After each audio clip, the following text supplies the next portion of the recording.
Hello, আমার কথা শুনতে পেলে একটু কমেন্ট করে জানায়েন।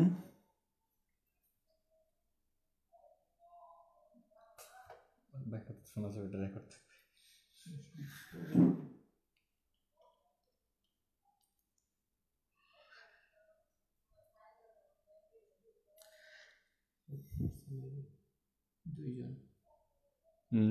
তিনজন আসছে।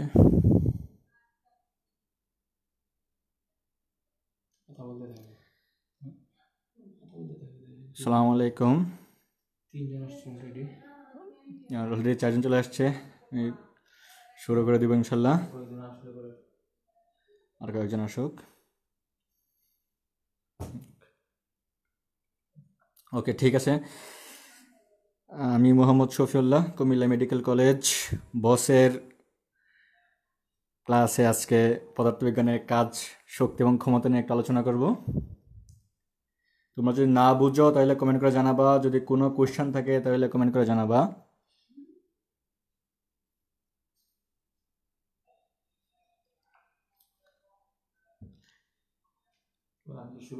ঠিক আছে, আমরা কি শুরু করব? তো কমেন্ট করে জানাইলে ভালো হয়, শোনা যাচ্ছে কিনা, সব কিছু ঠিক আছে কিনা।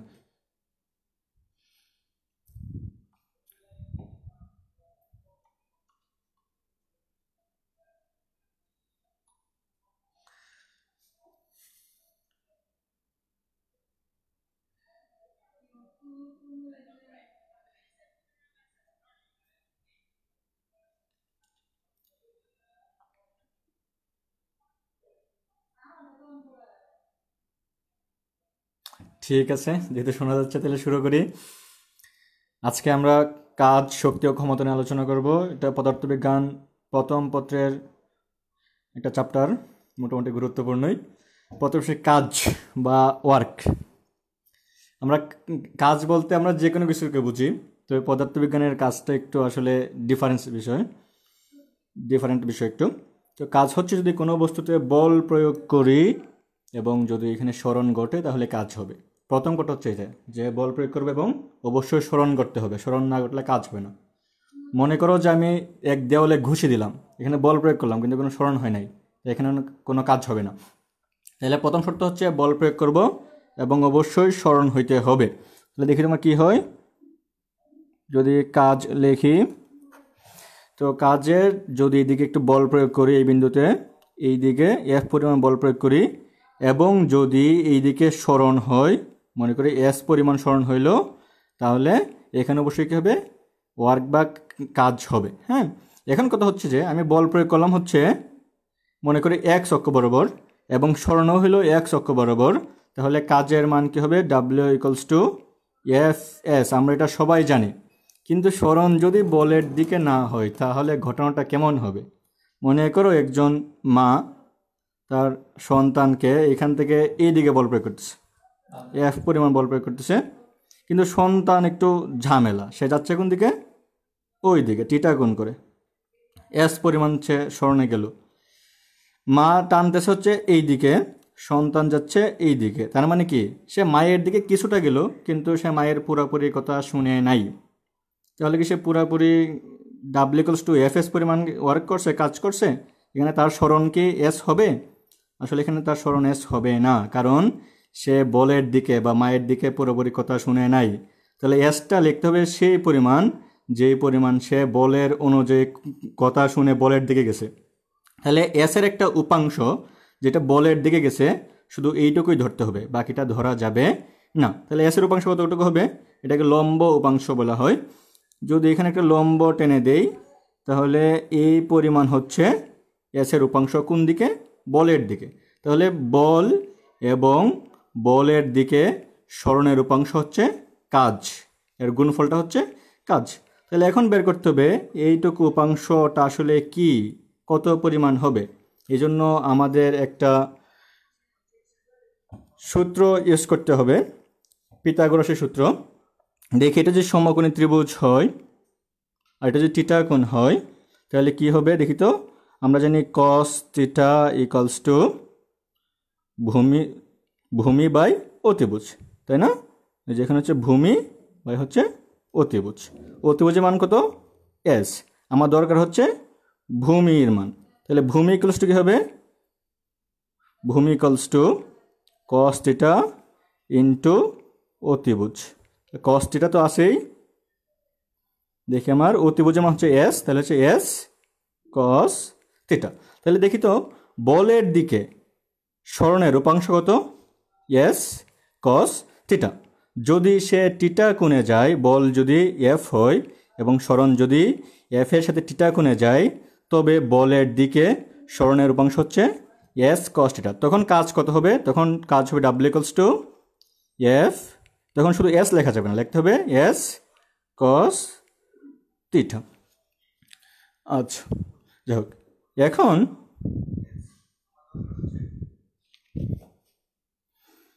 দেখি, যদি মনে করো এইদিকে বল প্রয়োগ করলো বাচ্চার মা, বাচ্চা গেল হচ্ছে এই দিকে, তাহলে কি হবে?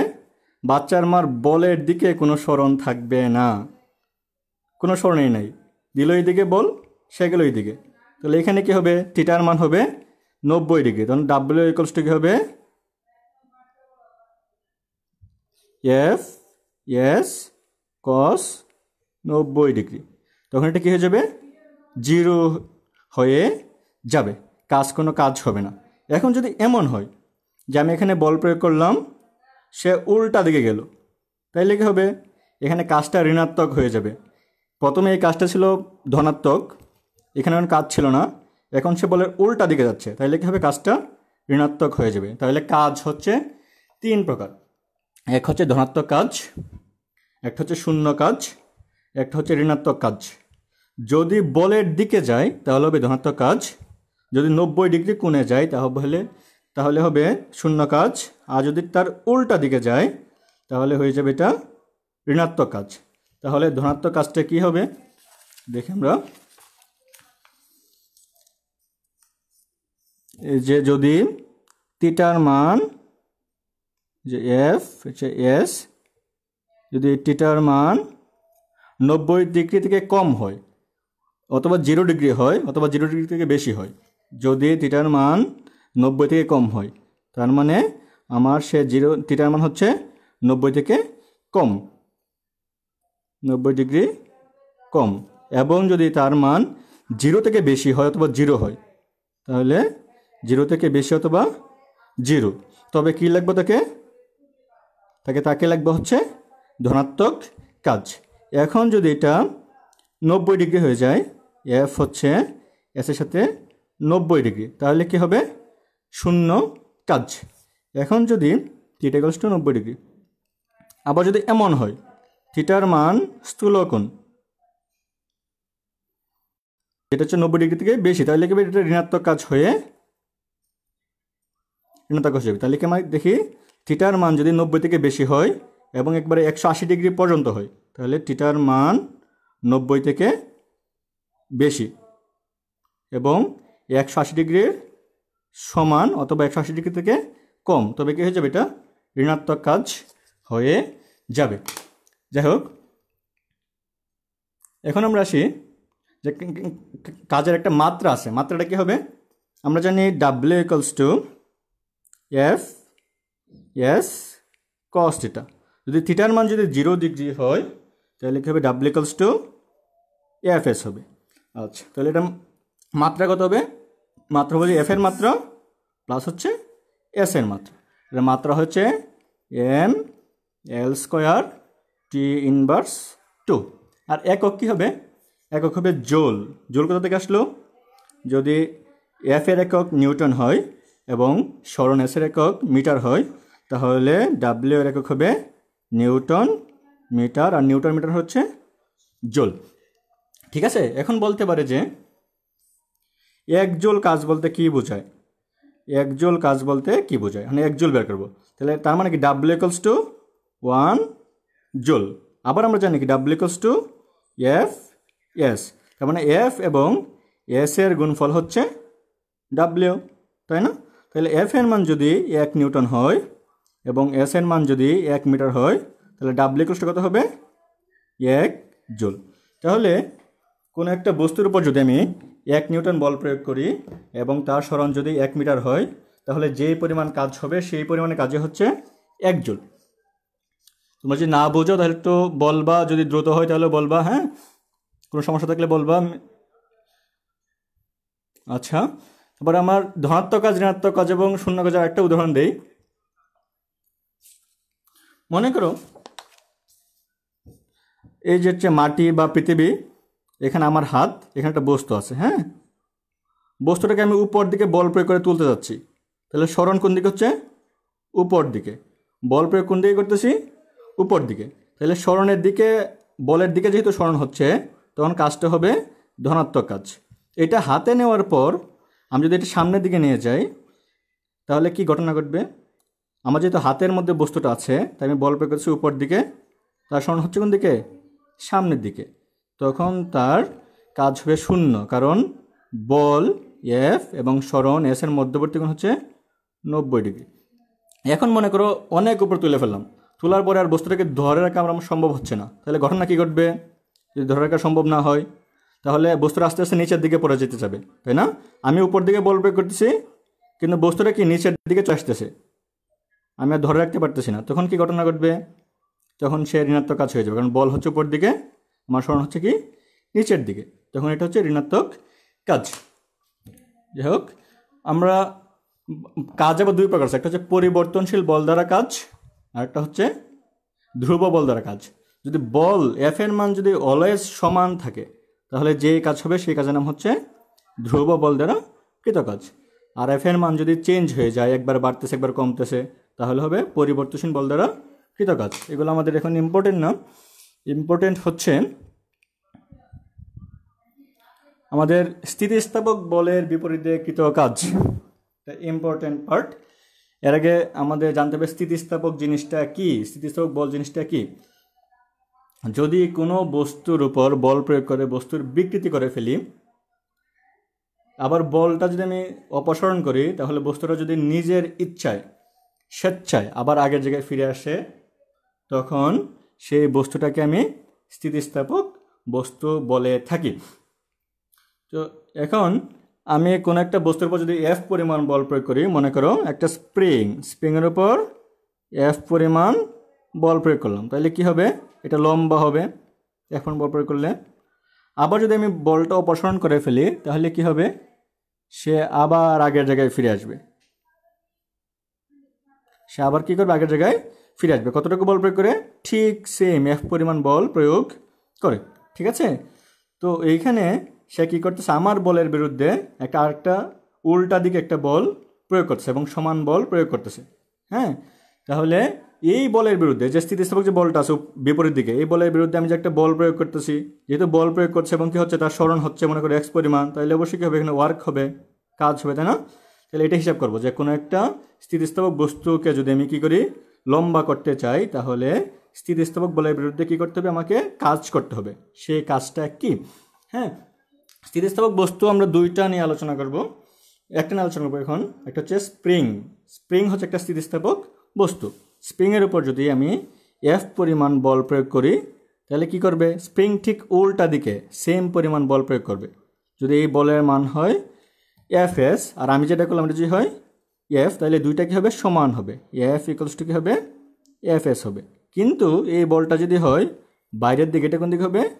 ভিতর দিকে, তাই না? তাই কি হবে? দুইটা বল ঠিক বিপরীতমুখী হবে এবং কি F equals to minus F S হয়ে যাবে। দুইটার মান হচ্ছে সমান, কিন্তু দিক হচ্ছে বিপরীতমুখী।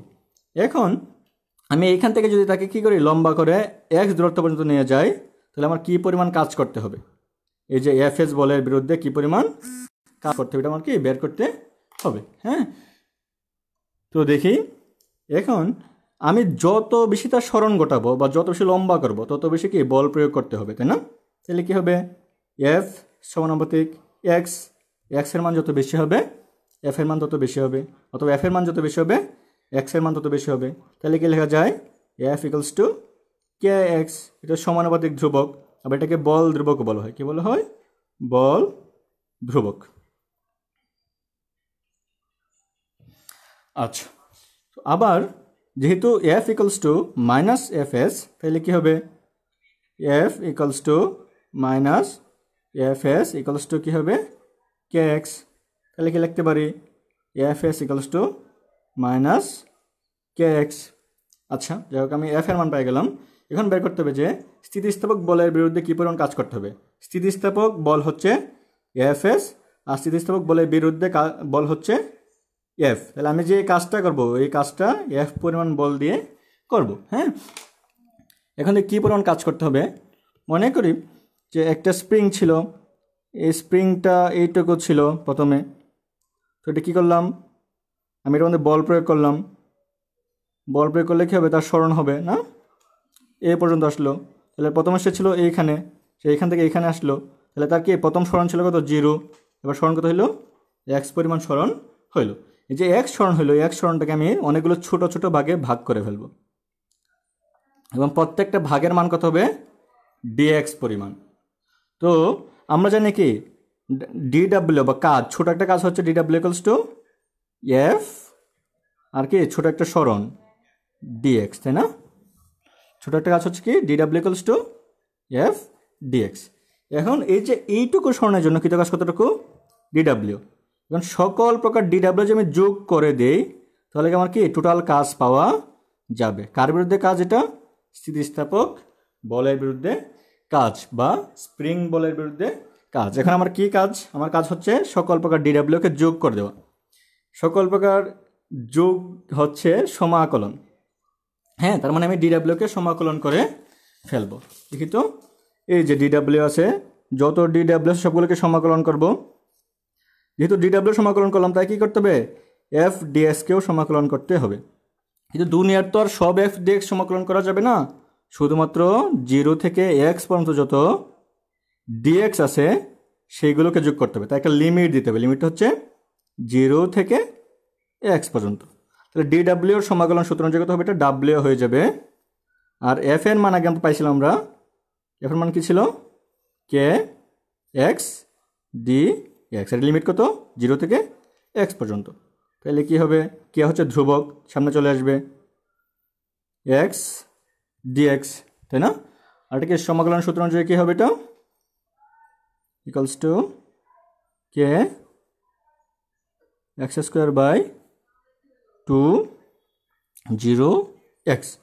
তো লিমিটটা প্রথমে এক্সের মান বসাবো, তারপরে মাইনাস দিয়ে 0-র মান বসাবো এক্সের মধ্যে। তাহলে প্রথমে বসাই, আচ্ছা কে আর হাফটা বাইরে নিয়ে আসি আমরা, হাফ প্রথমে এক্সের মান বসাই, তাহলে কত হবে এক্স স্কোয়ার বাই 2, তারপরে মাইনাস দিয়ে 0 মান বসাবো, তাহলে কত হবে 0 স্কোয়ার বাই 2।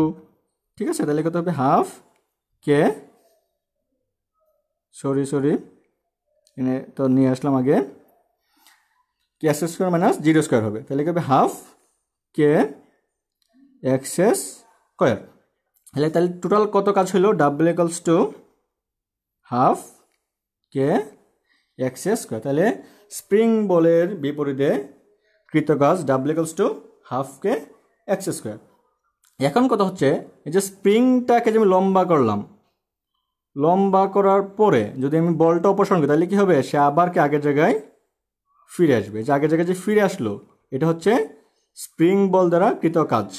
আমি তার উপর লম্বা করার জন্য যে পরিমাণ কাজ করছিলাম সে কি করবে, ঠিক সেম পরিমাণ কাজ করে আবার কি আগের জায়গায় ফিরে আসবে। তাহলে কি স্প্রিং বল দ্বারা কৃত কাজের পরিমাণ কত হবে, সেম হবে, তবে শুধুমাত্র মানটা মানটা উল্টো হয়ে যাবে, মানে মানের আগে একটা মাইনাস চলে আসবে। তাহলে কি স্প্রিং বল দ্বারা কৃত কাজ কত হবে মাইনাস হাফ কে এক্স স্কোয়ার। আরেকটা মজার বিষয় হচ্ছে যে আমি যদি নিজে কাজ করি তাহলে কাজটা অবশ্যই কী হবে ধনাত্মক হবে, আর আমি স্যার অন্য কোনো বস্তু যদি কাজ করে তাহলে কী হবে কাজটা ঋণাত্মক হবে। মনে করো আমি নিজে হেঁটে হেঁটে যাচ্ছি তাহলে কী হবে কাজটা ধনাত্মক, আমাকে কেউ যদি হুইল চেয়ার দিয়ে টেনে টেনে নিয়ে যায় তাহলে কী হবে আমার দ্বারা কাজটা কী হবে ঋণাত্মক হবে, তাই না? তাইলে যেহেতু এই কাজটা আমি নিজে করলাম, স্প্রিংকে লম্বা করলাম, তাহলে এই কাজটা কী হবে ধনাত্মক হবে।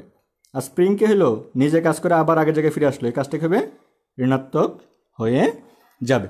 ঠিক আছে, এটা হচ্ছে স্প্রিং বল দ্বারা কৃত কাজ। এখন যদি কারো কোনো সমস্যা থাকে তাহলে বললো। এখন বিষয় হচ্ছে হাফ হচ্ছে একটা ধ্রুবক, কে হচ্ছে একটা ধ্রুবক, হ্যাঁ, আবার এখানে কি হাফ হচ্ছে একটা ধ্রুবক, কে হচ্ছে একটা ধ্রুবক। তাহলে এখান থেকে কি লেখা যায়, এখান থেকে লেখা যায় ডাব্লিউ যে ধ্রুবকগুলো তুলে দিই সমানুপাতিক এক্স স্কোয়ার। তার মানে যদি আমি কি করি, সরণ দ্বিগুণ করি তাহলে কাজ কত হবে? 4 গুণ হয়ে যাবে।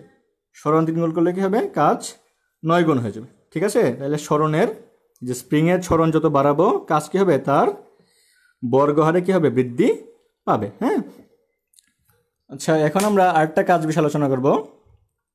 সেই কাজটা হচ্ছে অভিকর্ষের বলের বিপরীতে কৃত কাজ।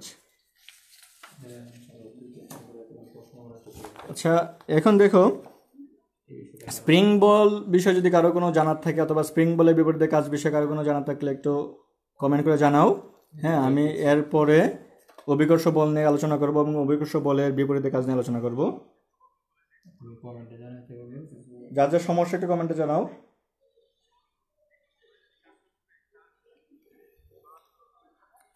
আর কোনো সাউন্ডের সমস্যা হলে বলবা।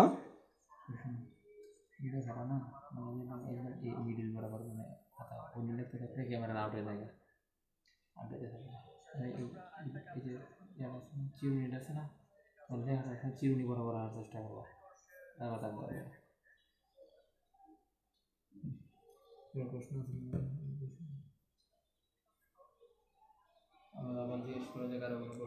কারো কোনো কোশ্চেন থাকলে একটু বলো, পরের পার্টে চলে যাই।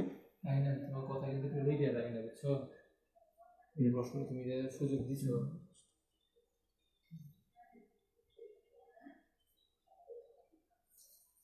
হ্যাঁ, একজন প্রশ্ন হচ্ছে স্প্রিং বল কি সংরক্ষণশীল বল? স্প্রিং বল অবশ্যই সংরক্ষণশীল বল। আমি একটু বলে এটাতে আসবো সংরক্ষণশীল বল কি এবং অসংরক্ষণশীল বলটা কি এবং কেন এটা সংরক্ষণশীল বল।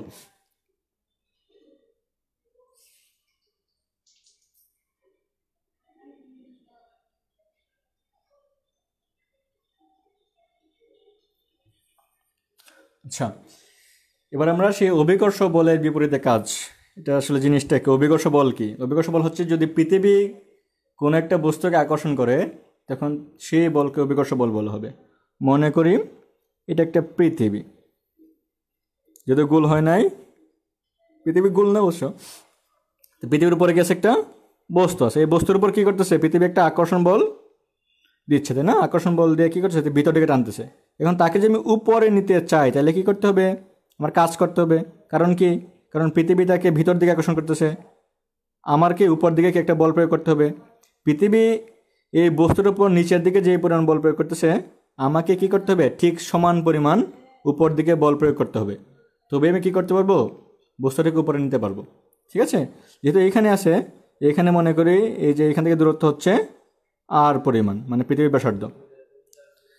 তো এটাকে কি করবো? আমি উপরে নিব, উপরে এ পর্যন্ত নিব। এবার এখান থেকে এটা দূরত্ব কত হবে? এইচ। ঠিক আছে, তাহলে সরণ কতটুকু? এইচ পরিমাণ। তাহলে আমার কী পরিমাণ কাজ করতে হবে? তাহলে কি আমার পৃথিবীর বল হচ্ছে ভিতর দিকে, আমার বল হবে উপরের দিকে। পৃথিবী যেই পরিমাণ বল প্রয়োগ করবে আমাকে ঠিক সেই পরিমাণ বল প্রয়োগ করতে হবে, তাই না? এখন দেখতে হবে যে পৃথিবী কী পরিমাণ বল প্রয়োগ করে। এখন যদি এটার যদি ভর হয় এম, পৃথিবীর যদি ভর হয় এম, তাহলে আমরা জানি মহাকর্ষ সূত্র থেকে F equals to G M M by R square. আর মানে হচ্ছে দূরত্ব, এটা যে কোনো আর ধরতে পারি আমি। হ্যাঁ, ইয়ারের মানে ইয়ারও হইতে পারে অথবা যে কোনো কিছু হইতে পারে। দূরত্ব যত বাড়বে আমার এফের মান তত কমবে। আচ্ছা, তাহলে আমার কি করতে হবে? উপর দিকে কি আমার ঠিক সমান পরিমাণ বল প্রয়োগ করতে হবে। কতটুকু? G M M by R square পরিমাণ। তাহলে আমার কী পরিমাণ কাজ হবে এটা বের করতে হবে। মনে করি যে এইখান থেকে বস্তুটাকে আমি একটু দূরে নিলাম। কতটুকু দূরে? ডিএক্স পরিমাণ উপরে তুললাম। তাহলে কতটুকু কাজ করতে হবে? ডিডাব্লিউ পরিমাণ কাজ করতে হবে। এবং এই জায়গাটাকে আমি অনেকগুলো ডিএক্সে ভাগ করে ফেলি, এইচ পরিমাণ জায়গাকে অনেকগুলো ডিএক্সে ভাগ করে ফেলি। একটা ডিএক্সের জন্য কাজ যদি বের করতে পারি তাহলে কি আমার সবগুলো ডিএক্সের জন্য কাজ বের করা সম্ভব হবে। হ্যাঁ, তাহলে একটা ডিএক্সের জন্য কাজ কতটুকু হবে? একটা ডিএক্সের জন্য কাজ হচ্ছে DW equals to F DX. এটা যদি সমাকলন করে ফেলি তাহলে কি সকল প্রকার কাজ পাওয়া যাবে, যতটুকু কাজ হচ্ছে পুরোটা পাওয়া যাবে। তাহলে সমাকলন করি, সমাকলন করি তাহলে কী হবে?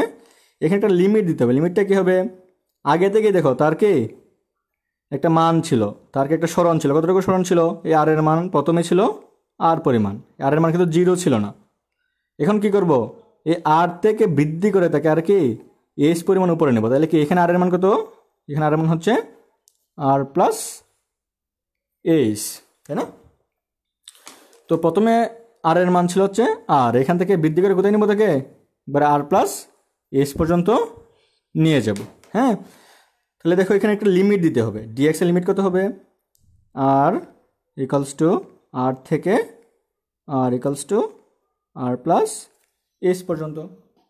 এখন আমরা জানি যে ডিডাব্লিউ যদি কি সমাকলন করে তাহলে কত হবে, ডাব্লিউ হবে, টোটাল কাজ চলে আসবে। এখানে কি এফ এর মান কত, এফ এর মান হচ্ছে G M M by R square. আচ্ছা, G M M by R square. Limit কত বসালাম, আর বসা দিলাম, আর আর প্লাস এইচ বসা দিলাম। হ্যাঁ, এখন দেখি আমরা এই যে জি হচ্ছে কি মহাকর্ষ ধ্রুবক, তারপরে এম হচ্ছে কি পৃথিবীর ভর, আর এম হচ্ছে এই বস্তুর ভর। তিনটা যেহেতু ধ্রুবক তাই লিখে হবে তিনটা সামনে চলে আসবে, তাই না? আবার সাথে একটা ডিএক্স আছে, যদি সামনে যদি চলে আসে তাহলে ঘটনা কি ঘটবে, ইকুয়ালস টু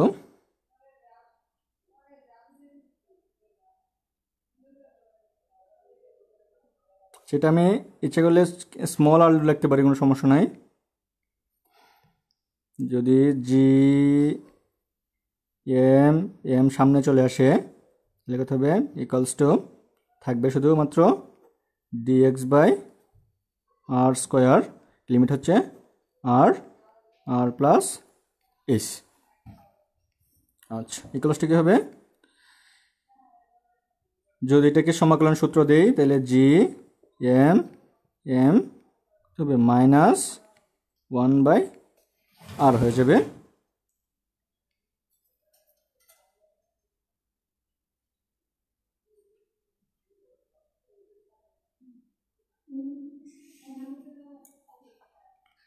তো এটা আর থেকে আর প্লাস এইচ হবে।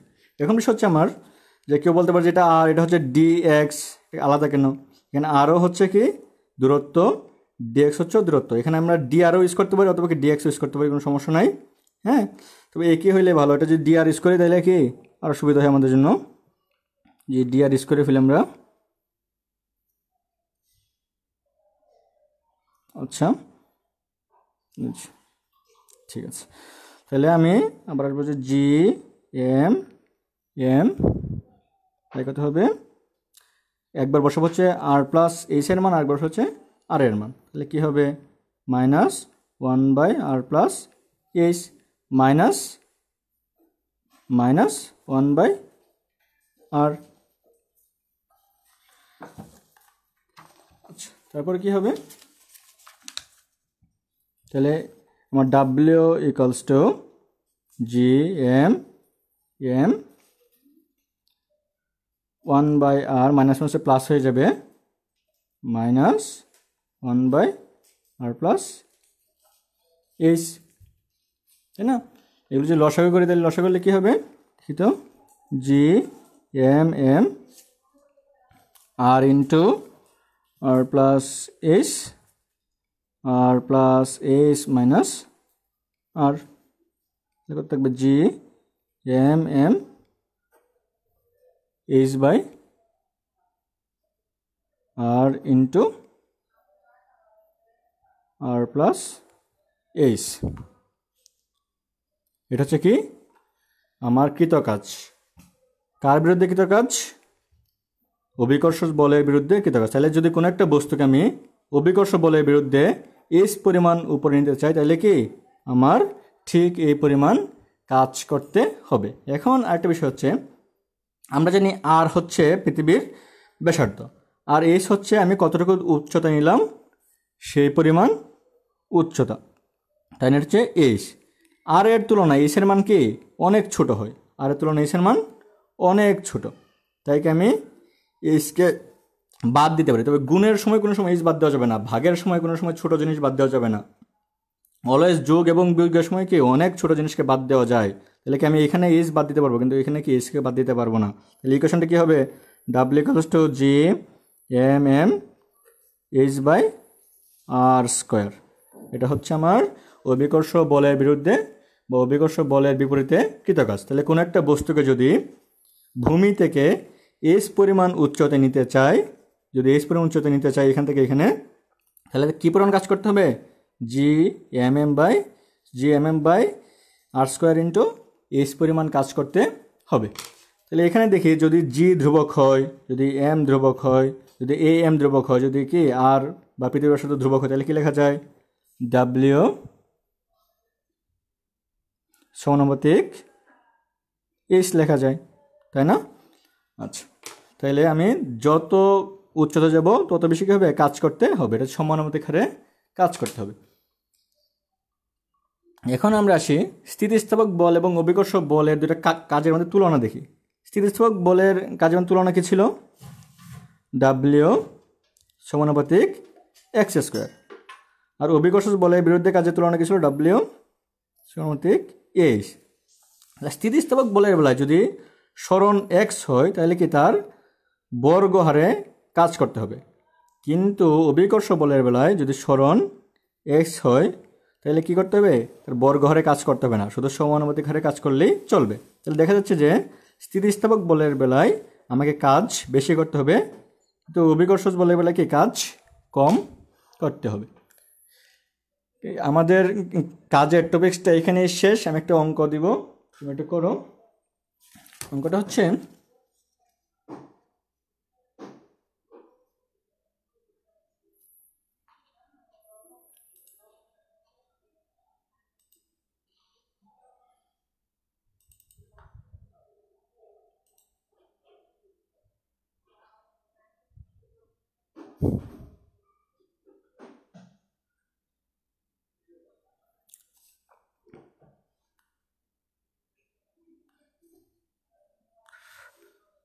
যদি কোনো একটা বস্তুর সরণ মনে করো এস ইকুয়ালসটা হচ্ছে 60 মিটার। আচ্ছা, আবার কোনো একটা বস্তুর সেই বস্তুর উপর প্রযুক্ত বল এফ ইকুয়ালসটা হচ্ছে 10 নিউটন, এবং এদের মধ্যবর্তী কোণ এফ এবং এস এর মধ্যবর্তী কোণ থিটা হচ্ছে 60 ডিগ্রি। তাহলে আসলে আমাদের কতটুকু কাজ হইল এটা বের করো। কোনো একটা বস্তুর সরণ হচ্ছে 60 মিটার এবং তার উপর প্রযুক্ত বল হচ্ছে 10 নিউটন, এবং দুইটা বস্তুর বল এবং সরণের মধ্যবর্তী কোণ হচ্ছে 60 ডিগ্রি। যেমন এফ হচ্ছে 10 নিউটন আর এস হচ্ছে 60 মিটার, মধ্যবর্তী কোণ হচ্ছে 60 ডিগ্রি। তাহলে কী পরিমাণ কাজ হবে? W equals two what? সবাই একটু কমেন্ট করে জানাও, আমি করে দেবো পরে।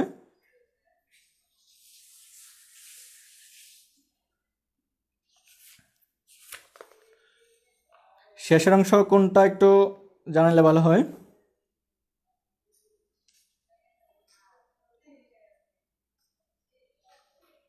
শেষ অংশটা বলতেছে আবার, সমস্যা নাই। আমি বললাম যে ডাব্লিউ ইকুয়ালস টু, এই যে এইখানে ছিল, দেখি যদি কোনো একটা বস্তু এই যে পৃথিবীর ভূপৃষ্ঠে থাকে এবং তার যদি কী করি সরণ ঘটাইয়া এইচ পরিমাণ উচ্চতা নিয়ে যায়, তাহলে কী করতে হবে?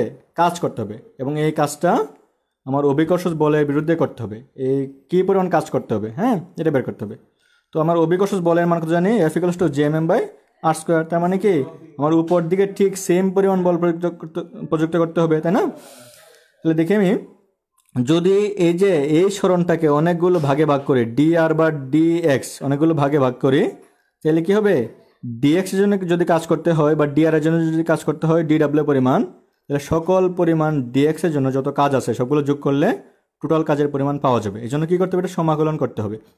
এখন দেখি যদি D W equals to F D R হয়, তাহলে সকল পরিমাণ ডি ডাব্লিউ কী করবো? সমাকলন করবো, এমনকি সকল এফ ডি আর কী করবো? সমাকলন করবো।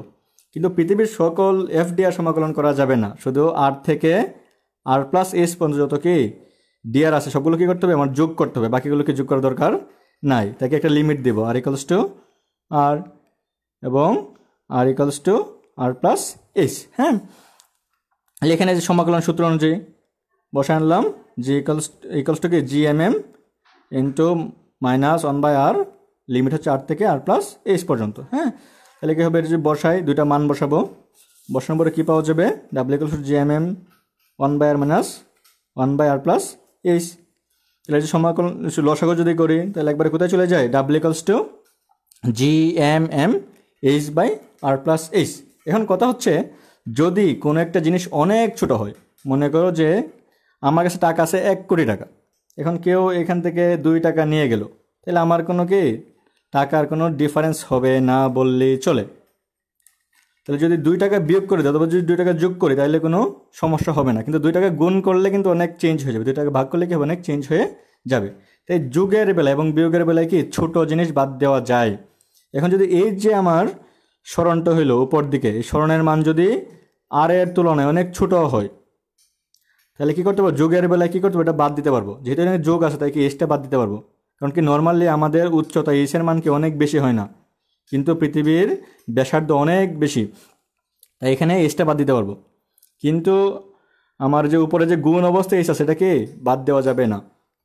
তাহলে কি ঘটনা ঘটবে, ডাব্লিউ ইকুয়ালস টু জিএমএম, শুধু এস থাকবে, এখানে যদি এস বাদ দিই তাহলে কী হবে, আর স্কোয়ার হয়ে যাবে। তাহলে যদি এখানে এটা যদি ধ্রুবক হয় এবং আরও যদি ধ্রুবক হয় তাহলে কী হবে, ডাব্লিউ সমানুপাতিক এস। ঠিক আছে, আচ্ছা দুইটা তুলনা করছিলাম আমি, একটা হচ্ছে স্প্রিং বলের বিপরীতে কাজ, আর একটা হচ্ছে অভিকর্ষজ বলের বিপরীতে কাজের তুলনা। স্প্রিং বলেরটা কী ছিল বা স্থিতিস্থাপক বলেরটা কী ছিল, ডাব্লিউ সমানুপাতিক এক্স স্কোয়ার, আর কি আমার মানে কি সরণ যত হবে তার কি বর্গ হারে কাজ করতে হবে। আর অভিকর্ষজ বলের মধ্যে কি ছিল, ডাব্লিউ সমানুপাতিক এইচ, মানে যত সরণ হবে তার সমানুপাতিক হারে, এখানে বর্গ কিউব নাই, কাজ করতে হবে। আশা করি কারো কোনো সমস্যা নাই। যদি কারোর সমস্যা থাকে তাহলে অবশ্যই কমেন্ট করে জানাবা।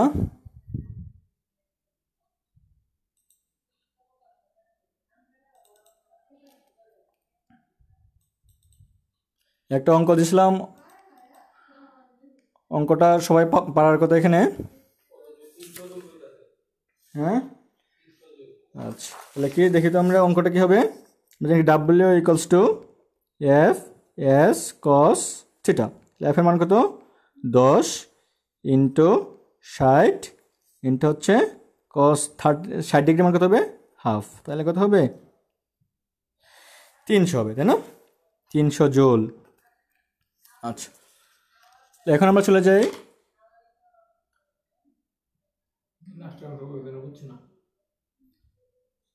বলছি বলা হয়েছিল এনার্জি বা শক্তি, এনার্জি কি শক্তি কি, আচ্ছা শক্তি হচ্ছে আমার ওয়ার্ক করার বা কাজ করার একটা পাওয়ার বা ক্ষমতা, কাজ করার ক্ষমতা হচ্ছে শক্তি। শক্তি আর কাজ একই জিনিস, আমার যে পরিমাণ ক্ষমতা আছে ঠিক সেই পরিমাণ কাজ করতে পারবো, বা যে পরিমাণ আমার শক্তি আছে কাজ করার ঠিক সেই পরিমাণ কাজ করতে পারবো। যদি বলি যে আমি 100 জুল কাজ করছি তাহলে অবশ্যই কি আছে, আমার এখানে 100 জুল কাজ করার শক্তি আছে, তাহলে কি শক্তি আর কাজ হচ্ছে সেম জিনিস, এবং একক মাত্রা সব কিছু হচ্ছে সেম। শক্তির একক কী হবে, জুল, তাই না, মাত্রা কত হবে ml square 2/2। Kilo watt hour নামে একটা আমরা জিনিস জানি, 1 কিলোওয়াট, এটা আসলে কি বলতে কি বোঝায়, 1 কিলোওয়াট বলতে কি বোঝায়। হ্যাঁ তো দেখি এখানে 1 kilowatt equals to 1 kilowatt hour বলতে কি বোঝায়, 1 kilowatt into 1 hour equals to কী হবে, 1 কিলোওয়াট হচ্ছে 1000 ওয়াট ইন্টু 1 আওয়ার, তাই না, তাহলে কত হবে, সরি 1000 ওয়াট মানে হচ্ছে জোল পার সেকেন্ড, জোল পার সেকেন্ড ইন্টু 1 আওয়ার হচ্ছে কত 3600 সেকেন্ড, তাহলে এই সেকেন্ড সেকেন্ডে কীভাবে কাটাকাটি চলে যাবে। তাহলে কত থাকবে এখানে 3.6 ইন্টু 10⁶, শুধু জুল থাকবে। তাহলে কি দেখা যায় 1 কিলোওয়াট আওয়ার হচ্ছে 3.6 ইন্টু 10⁶ জুল, তার মানে 1 কিলোওয়াট আওয়ার হচ্ছে শক্তির একটা একক, তাই না। আচ্ছা এগুলো ইউনিট হিসেবে ইউজ করা হয়। শক্তির অনেকগুলো রূপ আছে, মনে করো আলু, আলো হচ্ছে একটা শক্তি, কারণ কি সে ওয়ার্ক করতে পারে, কাজ করতে পারে। আমি যদি কোনো সোলার প্যানেলের উপর আলো ফালাই তাহলে কী হবে, এখান থেকে বিদ্যুৎ উৎপন্ন হবে, তাহলে আলো হচ্ছে শক্তি। আবার কি শব্দ এক প্রকার শক্তি, তাপ এক প্রকার শক্তি, চৌম্বক এক প্রকার শক্তি, তাহলে কি যারা কাজ করতে পারে তো সবাই হচ্ছে শক্তি। তাহলে শক্তির কি অনেকগুলো রূপ আছে, যেমন কি যান্ত্রিক শক্তি, তাপ শক্তি, শব্দ শক্তি, আলোক শক্তি, চুম্বক শক্তি, সবগুলো কি এক একটা রূপ। তেমন শক্তির রূপ আছে কয়টা? 9টা। আমরা সবাই জানি যান্ত্রিক শক্তি, তাপ শক্তি, শব্দ শক্তি, আলোক শক্তি, চুম্বক শক্তি, বিদ্যুৎ শক্তি, রাসায়নিক শক্তি, নিউক্লিয়ার শক্তি এবং কি সৌরশক্তি। আমরা সবগুলো জানা দরকার নাই এখন, আমরা শুধু এখন যান্ত্রিক শক্তি নিয়ে আলোচনা করব। যান্ত্রিক শক্তি বলতে কি বোঝায়? হ্যাঁ, আমার যান্ত্রিক শক্তি বলতে বোঝায় যে কোনো একটা বস্তু কি অবস্থায় আছে এবং সেই অবস্থায় কি পরিমাণ শক্তি তার মধ্যে আছে। সে কি গতিশীল অবস্থায় আছে না সে স্থিতিশীল অবস্থায় আছে? তাহলে গতিশীল অবস্থায় থাকলে তাকে আবার কি অবশ্যই কাজ করতে হবে, তার মানে কি তার মধ্যে অবশ্যই কি আছে? শক্তি আছে, তাই না? আর যদি সে স্থির অবস্থায় থাকে তাহলে কি হবে? সে কাজ করে একটা ক্ষমতা অর্জন করতে পারে। যদি পাহাড়ের উপর একটা কি পাথর রাখি তাহলে কি হবে? সে কাজ করতে পারবে নিচে আসার সময়, তাহলে স্থিতি অবস্থায় কি হবে? শক্তি পাওয়া যাবে। তাহলে গতিশীল অবস্থায় বা স্থিতিশীল অবস্থায় যে শক্তি পাওয়া যায় সেই শক্তি হচ্ছে যান্ত্রিক শক্তি। মানে কোনো একটা গবেষণাগারে বিক্রিয়া হচ্ছে, রাসায়নিক বিক্রিয়া, এটা কিন্তু স্থিতিশক্তি হবে না, এটা কি হবে? রাসায়নিক শক্তি, তাই না? কিন্তু সে গতিশীল আছে, একটা বাইক অথবা একটা গাড়ি, কার, তাহলে কী হবে? এটা হচ্ছে গতিশক্তি, এটা এক ধরনের যান্ত্রিক শক্তি। অথবা সে স্থির অবস্থায় বসে আছে, এটা কি এক ধরনের যান্ত্রিক শক্তি। তাইলে কি কোনো একটা বস্তুর গতিশীল অবস্থা বা স্থির অবস্থার জন্য যে পরিমাণ শক্তি পাওয়া যায় সেটা হচ্ছে যান্ত্রিক শক্তি। তাইলে কি আমরা বুঝে গেলাম যান্ত্রিক শক্তি কি। তাহলে যান্ত্রিক শক্তি কত প্রকার এটা কি বুঝে গেলাম। যান্ত্রিক শক্তি হচ্ছে 2 প্রকার, একটা হচ্ছে গতিশক্তি আর একটা হচ্ছে বিভব শক্তি। গতিশক্তিটা কি? অনেকটা বস্তু যে গতিশীল থাকে অথবা গতিশীল হওয়ার জন্য যে পরিমাণ শক্তি তার লাগে অথবা যে পরিমাণ শক্তি সে অর্জন করে সেটা হচ্ছে গতি শক্তি। গতিশক্তি হচ্ছে কাইনেটিক এনার্জি, এটা ই কে বা শুধুমাত্র কে দ্বারা প্রকাশ করা হয়, ঠিক আছে? ই কে বা শুধুমাত্র কে দ্বারা প্রকাশ করা। আমরা সবাই জানি ই কে বা K equals to half M V square, কিন্তু এটা কোথা থেকে আসলো হাফ এম ভি স্কোয়ার? এটা আমরা হয়তো অনেকে জানি না, তাই না? তো আমরা জানি যে শক্তি আর কাজ হচ্ছে একই জিনিস, ই যেই কথা ডাব্লিউ সেই কথা। এখন আমার দেখলে কোনো একটা বস্তু ভি বেগ প্রাপ্ত হওয়ার জন্য কী পরিমাণ ওয়ার্ক করলো, কাজ করলো, ভি বেগ প্রাপ্ত হওয়ার জন্য সে যে পরিমাণ কাজ করলো সেটা হচ্ছে কি তার কি গতি শক্তি। তাহলে বের করতে হবে কোনো একটা বস্তুর বেগ বৃদ্ধি পেয়ে ভি হওয়ার জন্য সে কতটুকু কাজ করলো, ঠিক আছে? তো মনে করি কোনো একটা বস্তুর প্রথমে বেগ ভি এর মান ছিল 0, এটা বৃদ্ধি পেয়ে কত হলো? ভি মান হয়ে গেল ভি। তাহলে 0 থেকে সে ভি পর্যন্ত যেতে যে পরিমাণ কাজ করলো সেটা হচ্ছে তার গতি শক্তি, তাই না? তাহলে দেখি আমি, তাহলে কি যদি সে কাজ করে ডি ডাব্লিউ পরিমাণ, ডি ডাব্লিউ কষ্ট কী হবে? এফ ডিএক্স, তাই না? এটা সমাকলন করলে কি পাওয়া যাবে? টোটাল কাজ পাওয়া যাবে। এই যে কাজ, এটা লিমিট কত হবে? এখানে লিমিট দেওয়া আছে দেখো 0 থেকে ভি পর্যন্ত। কার লিমিট? ব্যাগের লিমিট। তাহলে ভি ইকুয়ালস টু 0 থেকে ভি ইকুয়ালস টু ভি পর্যন্ত। হ্যাঁ, এখন দেখো আমার এখানে দেওয়া আছে ভি, কিন্তু এখানে দেওয়া আছে ডিএক্স, তাহলে কি সমাকলন করা সম্ভব হবে না। এখানে দেওয়া আছে ভি এবং এখানে দেওয়া আছে ডিএক্স, তাই আমাকে সমাকলন করা সম্ভব হবে না। তাই কী করতে হবে? ডিএক্সকে আমার ভিতে রূপান্তর করতে হবে। কেন রূপান্তর করব জানার বিষয়, আগে আসে। আমরা জানি কি F equals to M A, আবার এ ইকুয়ালস টু কি জানি?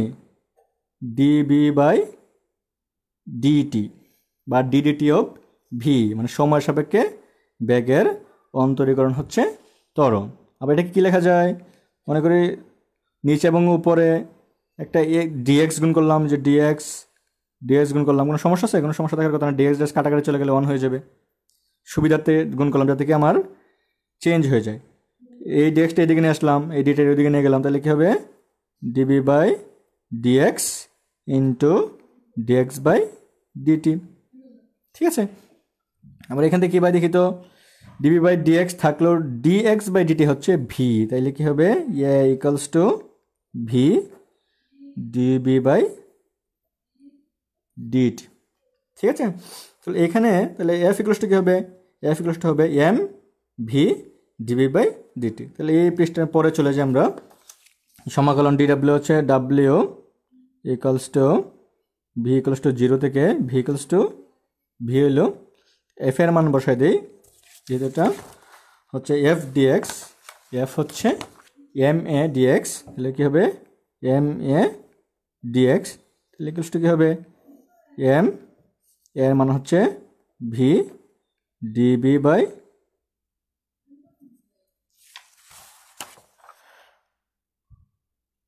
ডিএক্স, তাই না? সাথে হবে ডিএক্স ভি ইকুয়ালস টু 0 থেকে ভি ইকুয়ালস টু ভি পর্যন্ত। হ্যাঁ, তাহলে ডিএক্স কাটাকাটি চলে যায়, তাহলে কী থাকবে W equals to M V DV. M যেহেতু ভর, তাহলে এটা কি ধ্রুব সংখ্যা, সে কি সামনে চলে আসবে, তাহলে কী হবে equals to M B DB. সমাকলন সূত্র জিজ্ঞেস করে, তাহলে কী হবে ভি স্কোয়ার বাই 2, তাই না? ভি স্কোয়ার বাই 2 0 থেকে ভি পর্যন্ত, তাহলে মান বসায় দেই, তাহলে এম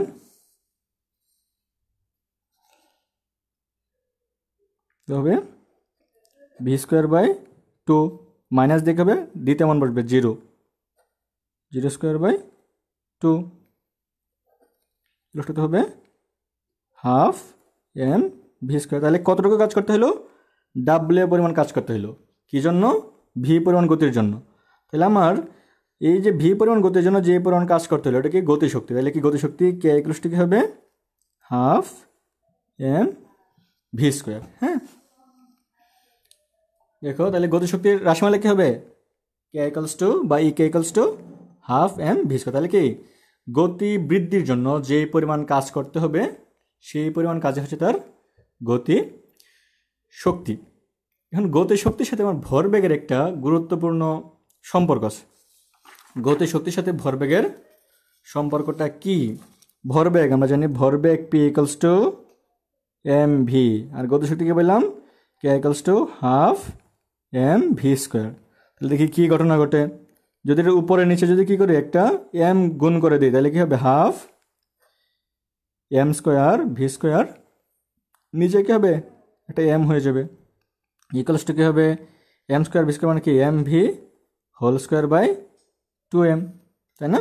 তাহলে এম ভি মানে কি P, P square by 2m। তাহলে কি দেখা যায় এখানে এই যে K equals to P square by 2m, এটা হচ্ছে গতিশক্তি এবং কি ভরবেগের মধ্যে সম্পর্ক। অবজেক্টিভ এবং অঙ্কের জন্য অনেক বেশি ইম্পর্টেন্ট গতিশক্তি এবং ভরবেগের সম্পর্ক। এখান থেকে একটা অঙ্ক দিই, দেখো সবাই করতে পারো কিনা। যদি একটা কোনো বস্তুর ভর এম ইকুয়ালস টু 20 কেজি হয়, তার গতিশক্তি যদি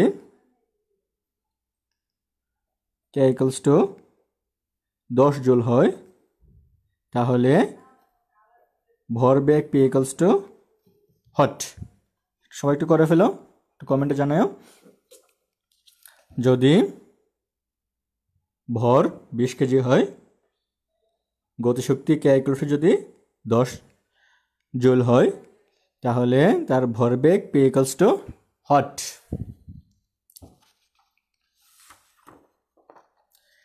এটা এখন জানাই অথবা লাস্টে জানাতে পারো। আমরা এরপরে একটা গুরুত্বপূর্ণ টপিকে চলে যাব, কাজ শক্তি উপপাদ্য। অনেক বেশি ইম্পর্টেন্ট 2 নম্বরের জন্য এবং 4 নম্বরের জন্য কাজ শক্তি উপপাদ্য।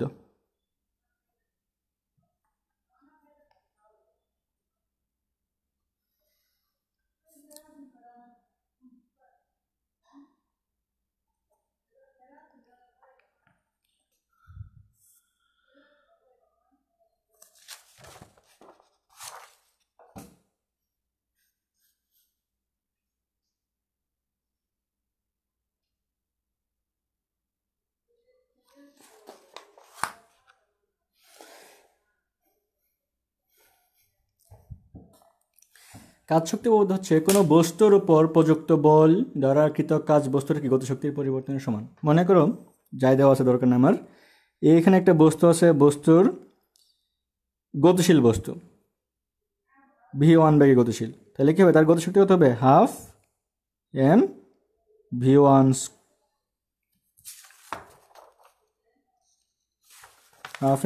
স্কোয়ার। ঠিক আছে, এখন কি করলাম, তারপর বল প্রয়োগ করলাম বা ডাব্লিউ পরিমাণ কাজ করলাম। কি করলাম, ডাব্লিউ পরিমাণ কাজ করলাম। কাজ করলে কি হবে, তার বেগ বেড়ে যাবে। বেগ বেড়ে মনে করা হলো v2, তাহলে তার কী পরিমাণ কাজ হবে, এখানে গতিশক্তি কী হবে হাফ এম v2 স্কোয়ার।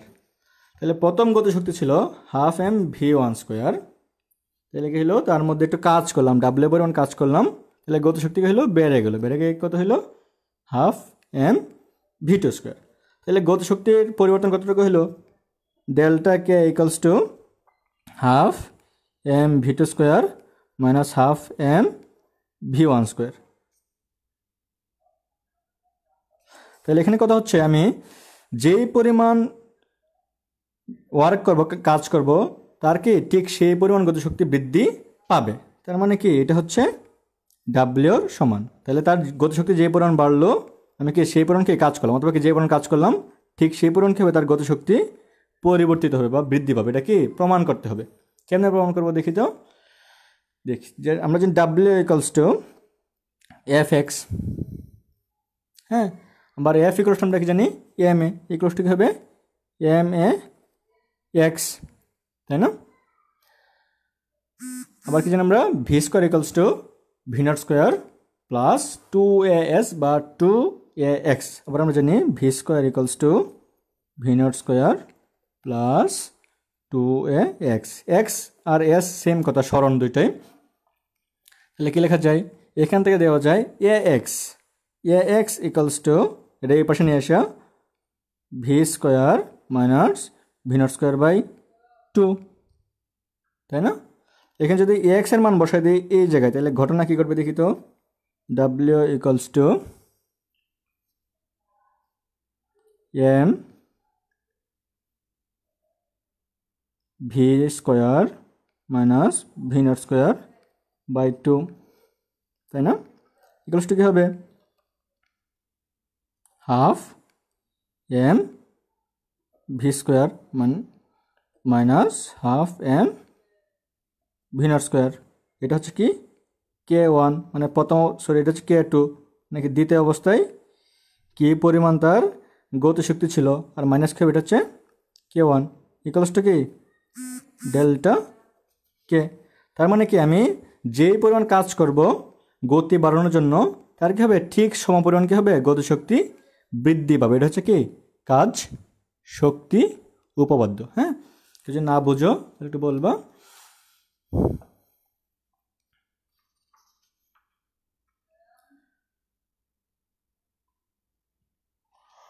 আগের অঙ্কটা চলে আসি, এবারে দেখি কি হয়। K equals to P square by 2m, তাহলে পি বের করতে হবে, তাহলে কি হবে P square equals to K into 2m। মান বসায় দিই দেখি, কে এর মান কত 10 ইন্টু 20 ইন্টু 2, কত হবে এখানে 400 হবে। সুতরাং P equals two rotor over 400 equals to কত হবে 20। তাহলে যারা যারা 20 লেখছো তাদেরটা ঠিক আছে। হ্যাঁ, এখন আমরা চলে আসি কাজ শক্তি উপপাদ্য তো শেষ, বিভব শক্তি এবং কি স্থিতিশক্তি বা স্থিতিশক্তি, যেটা আমরা গতিশক্তি বলে ফেলছিল, বিভব শক্তিটা কি বা স্থিতিশক্তিটা কি। মনে করি যে একটা পাহাড়, এটা দেখি একটা গাড়ি উঠতেছে, তার কি ছিল প্রথমে গতিশক্তি ছিল, উঠতে উঠতে একসময় কি হবে তার কি গতি হ্রাস পাইতে পাইতে একসময় কি জিরো হয়ে যাবে, মনে করি এখানে এসে। আবার যখন স্টপ হয়ে যাবে তখন কি হবে, আবার কি সে নিচের দিকে আসা শুরু করবে নিজে নিজে। ঠিক আছে, তার মানে সে ওঠার সময় কি গতিশক্তি প্রয়োগ করছিল, আবার আসার সময় কি করছে তার কোনো শক্তি প্রয়োগ করা লাগতেছে না, এমনি কি হচ্ছে সে নিচের দিকে চলে আসতেছে। তার মানে কি এখানে ওঠার পরে তার মধ্যে একটা শক্তি সঞ্চিত অবস্থায় ছিল, তাই না। হয়তো তো সে নিচের দিকে আসার কথা না, তাহলে কোনো একটা বস্তু উপরে উঠলে যেই পরিমাণ শক্তি সঞ্চিত অবস্থায় থাকে সেটা হচ্ছে বিভব শক্তি। সেটা কি শক্তি? বিভব শক্তি। আচ্ছা, বিভব শক্তির আমরা ইউজটা দেখবো। অভিকর্ষজ বিভব শক্তি আর হচ্ছে স্প্রিং এর বিভব শক্তি। অভিকর্ষজ বিভব শক্তিটা কি? যদি অভিকর্ষজ বলের বিপরীত দিশা যদি উপর দিকে উঠে তাহলে কি হবে? তার মধ্যে একটা শক্তি জমা অবস্থায় থাকবে, সেটা হচ্ছে কি অভিকর্ষজ বিভব শক্তি। মনে করো একটা বস্তু এখান থেকে উঠে এখানে চলে আসলো, তাহলে কি হবে? তার মধ্যে একটা শক্তি জমা অবস্থায় থাকবে এবং কি সে ঠিক নিচের দিকে চলে আসতে পারবে সেম পরিমাণ শক্তি ব্যবহার করে। এটা হচ্ছে অভিকর্ষজ বিভব শক্তি। এই বিভব শক্তি বের করার সূত্র হচ্ছে ইউ, মানে অভিকর্ষজ বিভব শক্তি ইকুয়ালস টু এফ এইচ। মানে আমার এইখানে তুলতে যে পরিমাণ কাজ করতে হবে ঠিক সেই পরিমাণ কি হবে? শক্তি এখানে জমা অবস্থায় থেকে যাবে এবং কি সেই শক্তি প্রয়োগ করে আবার নিচে চলে আসতে পারবে। হ্যাঁ, এটা কোথা থেকে আসলো? আমরা জানছিলাম যদি এইচ পরিমাণ উচ্চতায় নিয়ে যাই তাহলে এখানে কি পরিমাণ শক্তি জমা অবস্থায় থাকবে বা কি পরিমাণ কাজ করতে হবে। এখানে পাইছিলাম ডাব্লিউ ইকুয়ালস টু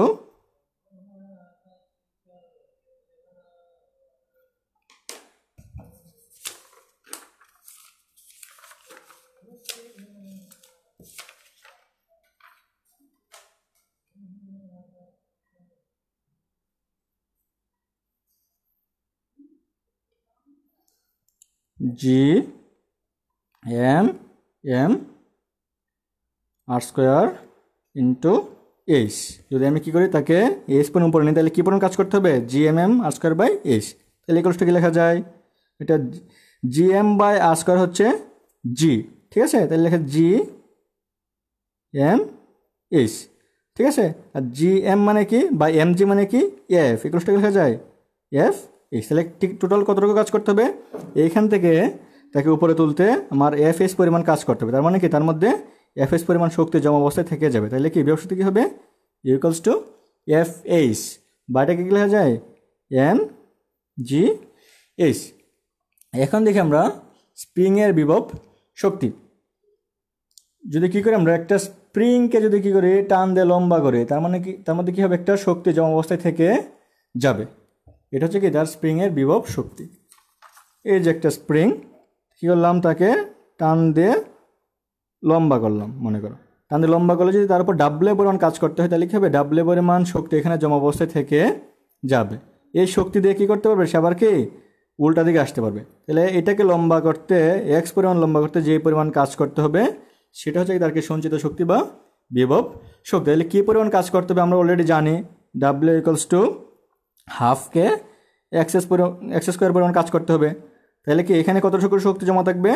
হাফকে এক্স স্কোয়ার। তাহলে কি কোনো স্প্রিংয়ের মধ্যে সঞ্চিত শক্তি ইকুয়ালস টু হাফকে এক্স স্কোয়ার। এটা বলতে কী বোঝায়? এটা বলতে বোঝায় যদি তার কি দৈর্ঘ্য বৃদ্ধি এক্স করি তাহলে তার মধ্যে ইউ পরিমাণ শক্তি জমা অবস্থায় থেকে যাবে। এটা হচ্ছে স্প্রিংয়ের বিভব শক্তি বের করার সূত্র। এখন আমরা আসবো একটা বিষয়ে, এটা হচ্ছে সংরক্ষণশীল বল এবং অসংরক্ষণশীল বল।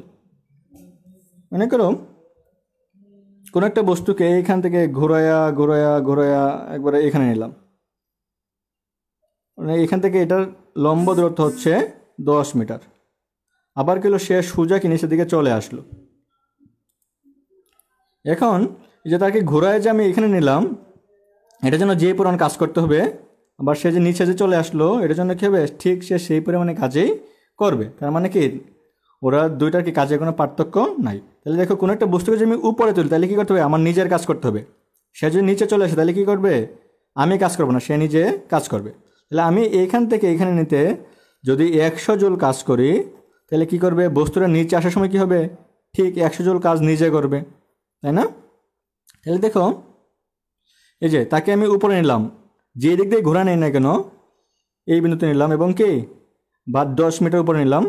আমি কোথা থেকে নিচ্ছি এটা বিষয় না, তাকে কি 10 মিটার উপরে নিলাম তাহলে কি কাজ করতে হবে কত জুল? 10 জুল। আমি যদি আবার কি তাকে যদি এইখান থেকে ঘোরায়া নেই তাহলে কী করতে হবে? কাজ 100 জুলেই করতে হবে। কারণ কি আমি তাকে 10 মিটার উপরে নিচ্ছি। কোথা থেকে নিচ্ছি এটা কি জানার বিষয় না, কতটুকু উচ্চতায় নিচ্ছি এটা হচ্ছে জানার বিষয়। এখন সংরক্ষণশীল বল হচ্ছে এই যে তাকে আমি উপরে নিলাম 100 জুল কাজ করে, সে কী করবে? এই কাজটা ফিডব্যাক দিয়ে আবার কি আগের জায়গায় ফিরে আসবে। মানে কী করলো? আমি প্রথমে কাজ করছিলাম 100 জুল, এরপর কী করলো? সে নিজে কাজ করলো কত জুল? 100 জুল। কাজ করে কি আসলো? আগের জায়গায় ফিরে আসলো। আমার কাজ হচ্ছে পজিটিভ, তার কাজ হচ্ছে নেগেটিভ। কারণ আমি নিজে যেটা করবো এটা পজিটিভ, সে যেটা করবে এটা হচ্ছে নেগেটিভ। তাহলে টোটাল কাজ কত হবে? 0। তার মানে কি, যদি কোনো একটা বস্তু আবার বল প্রয়োগ করলে সে এক জায়গা থেকে অন্য জায়গায় যায় এবং সে যদি নিজে সমান পরিমাণ কাজ করে আবার আগের জায়গায় ফিরে আসে এবং যদি টোটাল কাজের পরিমাণ 0 হয়, তখন তাকে আমি সংরক্ষণশীল বল দ্বারা কাজ বলবো। যদি অভিকর্ষজ বলের বিপরীতে কাজ করে, কত কাজ করলাম? 100 জুল কাজ করলাম। অভিকর্ষ বল কী করবে? আবার আগের জায়গায় আনার জন্য 100 জুল কাজ কী করবে? আমাকে বেগ দিয়ে দিবে। তাহলে টোটাল কাজ কত হলো? 0। মানে কি, আগের জায়গায় আনতে টোটাল কাজ হলো 0। তাহলে এখানে কী হবে? আমার কোনো কাজ হবে না।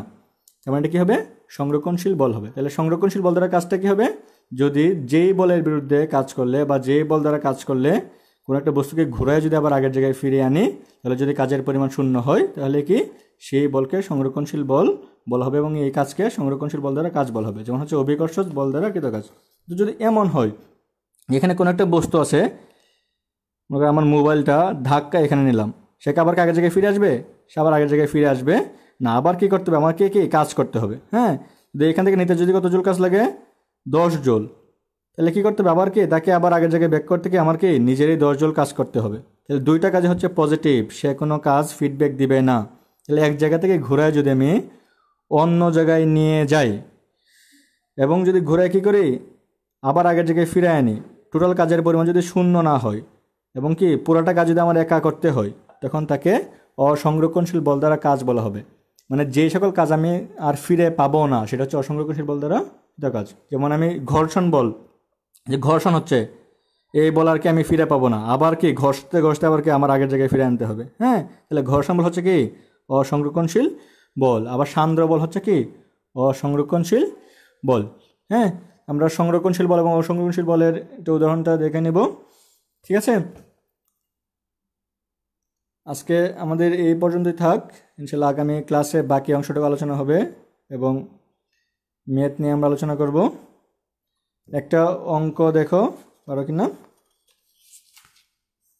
যদি কোনো একটা বস্তুর বেগ ভি হয়, তাহলে সে একটা তক্তা বেদ করতে পারে। তার বেগ যদি 5 গুণ বাড়ায় দিই, 5v করে দিই, তাহলে সে কয়টা তক্তা বেদ করতে পারবে? এই অঙ্কটা একটু জানাবা করে যদি পারো। যদি কোনো একটা বস্তুর বেগ ভি হয়, তাহলে সে একটা তক্তা বেদ করতে পারে। যদি তার বেগ 5v করে দিই, তাহলে সে কতগুলো তক্তা বেদ করতে পারবে। হ্যাঁ,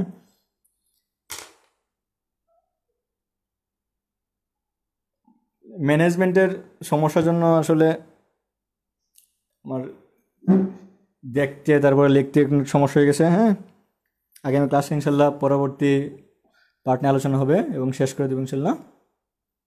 সবাই ভালো থেকো। আসসালামু আলাইকুম।